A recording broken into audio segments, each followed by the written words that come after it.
So, if you know me, you may know that I like birds. So I'm going to do a presentation on birds. But this is for a U.S. government class.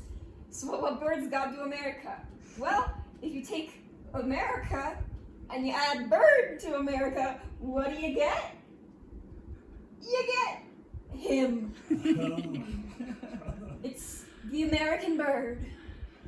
Look at him with his white head, hooked beak. It's the bald eagle. We all know him. We all love him. He's so cool. Look at him. He's so cool. We should take him down. He has been the U.S. bird for long enough. We need a new national bird. See, he's a silly loser, and we should replace him. See, he's a failure. He doesn't screech. You know what, in movies, when you see a bald eagle, and you hear it screech? Not the bald eagle. It's being dubbed over by a red-tailed hawk. Failure. Sad. Imposter, even.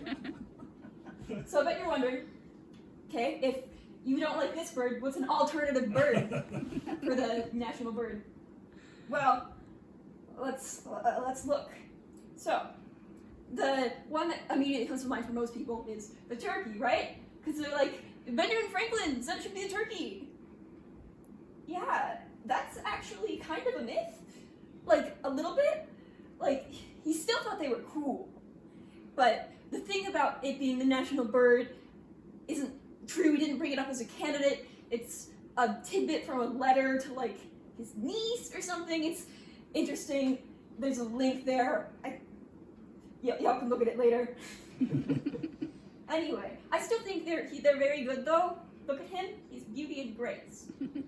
Like, he's actually bald. Unlike the bald eagle, which is not actually bald. Okay, but like,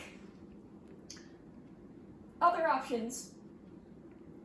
It's the American robin. It's got American in its name. They're everywhere. They're ubiquitous. They're the bird of the people. Look at him. He says America. But, you know, if just about anything is enough to, if having American in the name is enough to make it the American bird, maybe we should go with the American accent.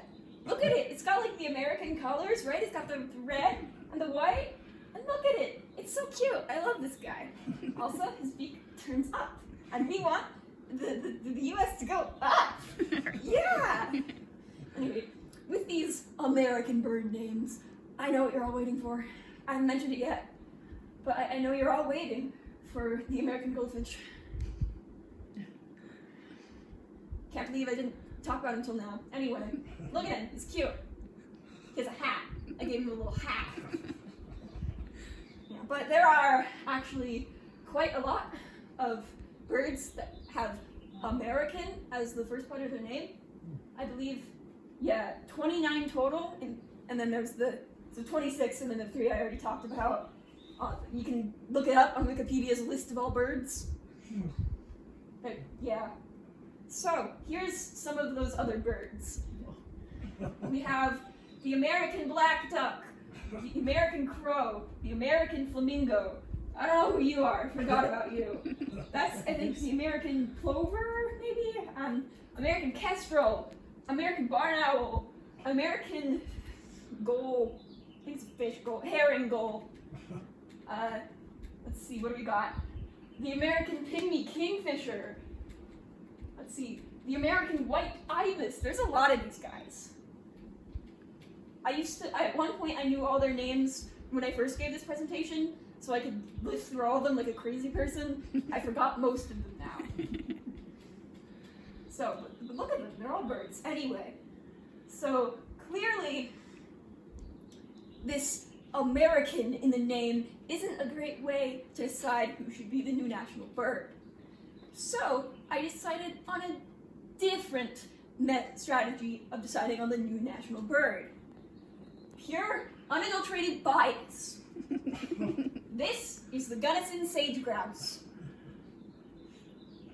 It is majestic.